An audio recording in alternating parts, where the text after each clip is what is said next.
Good morning po. Tayo po'y mag-aral ng salita ng Diyos, 1 Peter chapter 4 verses 14 hanggang 16. Mapalad kayo kung kayo'y kinukutya dahil kay Kristo, sapagkat sumasa inyo ang espiritu ng kaluwalhatian, ang espiritu ng Diyos.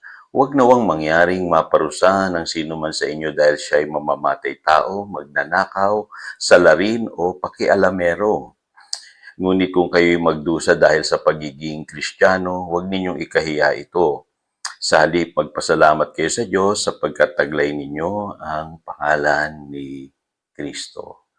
How to handle persecution. So today, pag-usapan naman natin yung persecution. Ano ba ang pagkakaiba nito sa suffering? So yung sufferings po, yan ay mga trials and troubles na nararanasan po natin dahil po sa naganap na sumpa sa mundong ito. Ano po? At naipaliwanag ko po yan yesterday. Ano po? At maaaring kaya ka rin nagsasuffer ngayon dahil sa iyong nagawang pagkakasala or disobedience. Ano po? Ang persecution naman po kakaiba. Ito po ay pag-uusig na ginagawa ni Satanas para hadlangan ang salita ng Diyos at ang gawain ng Panginoon. So, pinipersecute ni Satanas yung Word of God, siya yung work of God. At ang target niya, mga Kristiyano. Hahadlangan niya ang mga Kristiyano para wag tayong maging mabuting patotoo at higit sa lahat, wag natin ma-preach yung gospel. So normal ba ito na nagaganap sa mga Kristiyano? Opo, lahat tayo na persecute. Ano po? At malinaw po sabi sa Matthew chapter 5 verse 10, "Blessed are those who are persecuted for righteousness' sake, for theirs is the kingdom of heaven." So ano ang dapat nating gawin kung tayo po'y inuusig ng mga tao?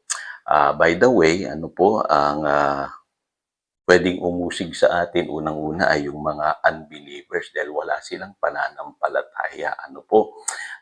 Talagang iba po yung kanilang pagtingin sa atin kasi wala pa silang Kristo sa puso. Ano po? Kaya mauusig talaga kayo kung kayo'y napapaligiran ng mga unbelievers. Ano po? Pangalawa, pwede tayong usigin ng mga impostors. Ano po? Yung mga nagpapanggap na Kristiyano. Pero yan po ay gawain din ni Satanas dahil nai-impluwensyahan niya itong mga taong ito at ipe-persecute po tayo katulad po ng nangyari sa ating Panginoong Hesukristo. Ano po, inusig siya ng mga religious leaders. Okay? Pangatlo, ito huwag kayong magtaka, no po, even yung mga carnal and worldly Christians or believers, yung mga believers na hindi pa matured sa pananampalataya, pwedeng kasangkapanin niya ni Satanas, ano po, para usigin ang mga Kristiyano. Kaya huwag kayong magtaka kung minsan sa simbahan, may nananakit sa inyo, o meron naninira sa inyo, may nagpe-persecute sa inyo. Gawain pa rin ni Satanas yan. At nakakakilos siya doon sa mga buhay ng mga tao na hindi pa matured sa pananampalataya. So anong sinasabi ng 1 Peter chapter 4 verses 14 to 16? Unang-una, dapat natin ma-realize kung tayo'y inuusig, tayo raw ay mapalad. Ano po? Blessed tayo. Ano po? So ibig sabihin, sumasa atin daw po yung espiritu ng kaluwalhatian, ng espiritu ng Diyos. Ano po? At pangalawa, binabanggit din doon sa verse 13, ano po, dapat magalak tayo. Ano po? Kung tayo'y nakikibahagi sa paghihirap ni Kristo. Ano po? So, wag po kayong malulungkot kung kayo'y nape-persecute. Magalak po kayo. Dahil alam natin na talaga tayo totoong Kristiyano. Ano po? Kung hindi tayo totoong Kristiyano, hindi naman tayo ipe-persecute ni Satanas.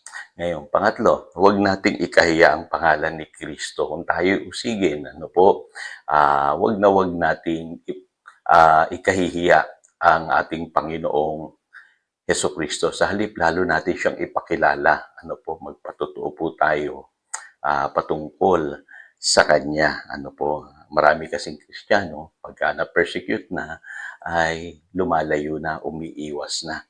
Ano po, sa mga di mananampalataya. Kaya alam niyo po, mahalaga na magpatotoo pa rin tayo. Tandaan natin, tayo'y mga Kristiyano, taglay-taglay natin ang pangalan ng ating Panginoong Hesukristo. So, ano ang dapat gawin? Sabi sa Matthew chapter 5 verse 44, love your enemies. Pray for those who persecute you. So, unang-una, huwag magtanim ng galit. Huwag sumama ang loob. Kasi pag ginawa niyo yan kapatid, kayo mismo ang talo. Ano po, magtatanim kayo ng sama ng loob sa inyong puso at hindi nakikilos yung pag-ibig sa inyo pong buhay. Ano po? At unawain natin yung mga taong ito. Maaring kaya nila nagagawa ito dahil naiimpluwensyahan sila ng kaaway.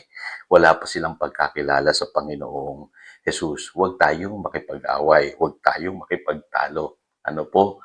Wala pong patutunguhan po yun. Ano po? Okay lang kung hindi tayo katanggap-tanggap sa kanila. Nangyayari po talaga yan, lalo na sa secular world. Ano po? Pagtatawanan ka, lalaitin ka, ano po? Parang uuriin ka dahil ikaw ay isang Kristiyano. So mag-ingat ka kapatid, ano po, mahalaga na ikaw yung umuunawa kaysa sila yung umuunawa sa iyo. Pangatlo, patatagin mo ang iyong pananampalataya. Lalo kang magpakalalim sa salita ng Diyos, manalangin. Napakahalaga po nun kasi patatatagin nito ang iyong pananampalataya at hindi ka madadala ng mga di mananampalataya or magiging katulad nila. Yung iba kasi bumibigay ano po, lalo na pagka sila'y napahalo na dun sa mga di mananampalataya. Ano po, nahahawa sila. Okay? So, magpakita ng mabuting patutuo. Mahalaga yung patutuo, mga kapatid. At huwag na huwag mong sisirain ang iyong patutuo. Napakahalaga niyan. Ano po? Kasi kung hindi mo man ma-preach ang gospel sa kanila, yung buhay mo naman ang magse-sermon sa kanila. Ano po? At panghuli, ipanalangin mo yung mga umuusig sa iyo.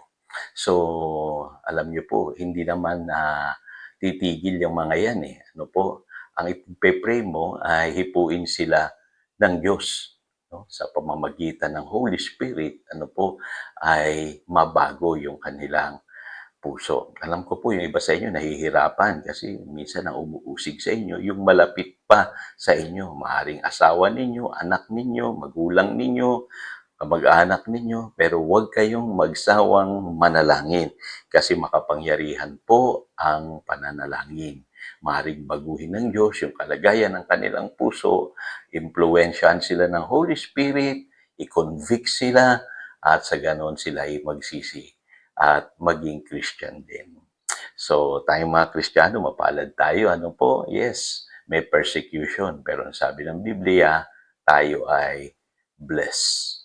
Tayo po'y manalangin, dakilang Diyos, salamat sa mga katotohanan ito at dalangin ko po na bawat isa sa aming mga Christian sa nakaka-experience ng persecution ay patatagin mo ang aming pananampalataya, maging mabuti kaming patutuo, mahalin namin yung aming kapwa, at ipanalangin namin yung mga umuusig sa amin. Salamat, Panginoon, sa katotohanan ito. Purihin ka itong aming panalangin. In Jesus' name we pray. Amen and amen. Again, ito si Pastor Jojo, nagpapaalala upang daluyan tayo ng pagpapala, manatili tayo sa kanyang salita. Good morning.